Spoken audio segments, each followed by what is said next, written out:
Hey guys, welcome back to my podcast. I hope that all of you are keeping well and staying safe. These disastrous times can try the best of us. Apart from losing our loved ones, we've been facing a lot of mental health issues as well. Although nothing can compensate for the losses that we have been facing, I would like to make a humble attempt to make at least this segment of your day a little bit chilled out. I'm going to focus on a few things that you can do to alleviate the pressure that we've been facing since the last year or so. You can jot down whichever part that you feel important, and I'll try my level best to include fresh perspectives that you may not have heard others talk about. Let's get right into it.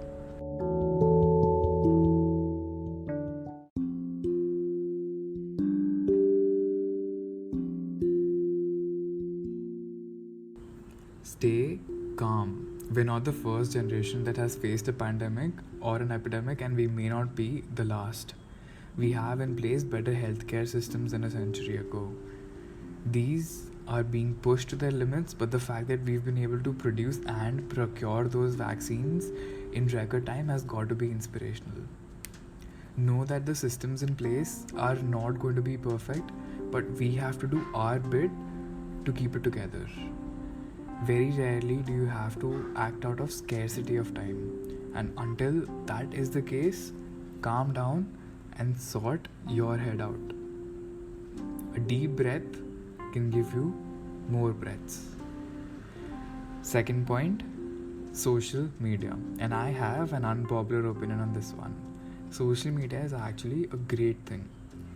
Why was it invented? Let's think about why it was made. It was invented with the idea of connecting with friends and family that are overseas or you don't meet that often. We are the ones who turned into a platform where we brag about stuff or the places we go or the food we eat. Instead of it dictating you, why don't you take control over it? I'm not saying delete it, although that helps too, but just disable notifications. Don't keep apps that you think are making you miserable on your homepage. Don't follow people who you think would be bad for your mental health. When I was going through a rough phase with my physical health, I had unfollowed all the food pages. There's this notion of having limited willpower during the day. At least I believe that we do. And making these environmental changes where you don't have to fight the right act can definitely help you increase productivity. Use technology as your slave and not the other way around. This brings me to my third point, which is productivity. We're cooped up inside our homes and we feel like we want to achieve something. The pent up potential energy doesn't have an outlet. I've been guilty of the same. The result of which is this podcast, by the way. But no, if you plan to exercise, read, learn an instrument, focus on your career, build your side hustle, get a master's degree, write a paper to get published, all in one day, you're gonna end up achieving nothing. And let's say that you did get to most of it, it'll all be in an haphazard fashion. And at the end of the day, you'll end up exhausted. Instead, learn to channel that potential energy into creativity. Doing is good. Exhausting yourself isn't. Instead of getting hyper and overwhelmed about the tasks at hand, spend a small amount of time rearranging and sorting out stuff according to importance and allot time to deal with it. Sorting out what is important is going to probably be the best thing that you can do. And we are humans, we're always going to under or overestimate the time required. So don't be Hitler strict about your deadlines, but then if you're someone who tends to become complacent, then I would suggest you to stick to your timelines a little sternly. Fourth point is write stuff down. Now, you don't have to journal every day, although it's ideal. See, you don't have to do anything. Air quotes have. Don't do things out of obligation. Do them because you want to. Understand the underpinning of why that action is done.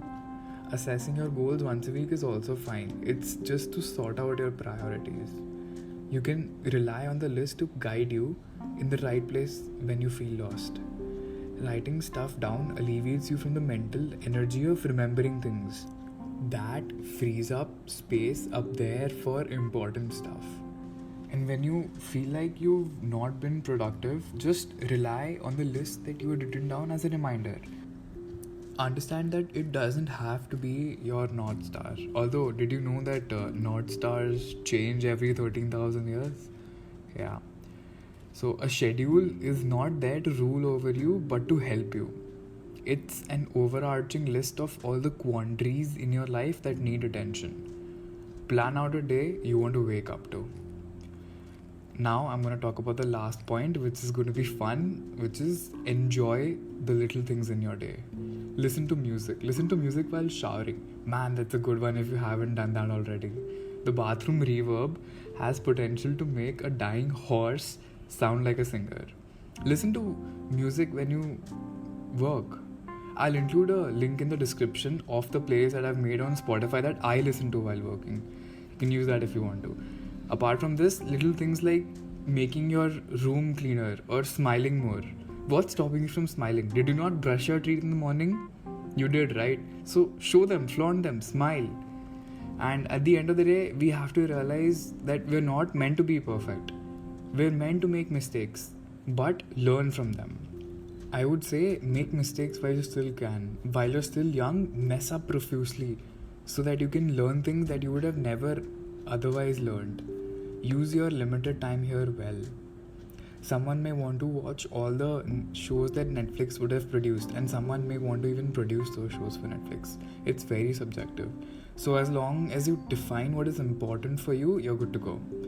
Never ever make a mistake of comparing your position with where others in their life, since their life and your life could not be more different. I feel that as much as genetically similar we are to one another, experience wise we're proportionately as much different, if not more. That said, some other little things that you can do during the day to enjoy yourself could be watching the sunset, looking at the clouds, just being in the moment, present, and appreciative of where we have come as a species. The fact that we can do that itself proves that how magnificent we've been built. No other animal can actually sit and ponder and introspect about their own life. We've got the capability to do so. Why not use that to our advantage? Why not sit and contemplate and be happy for the limited time that we are over here?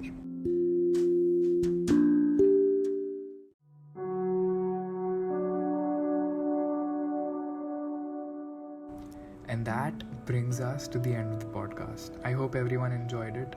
I request you to stay safe, and my only prayer is that all your prayers get answered.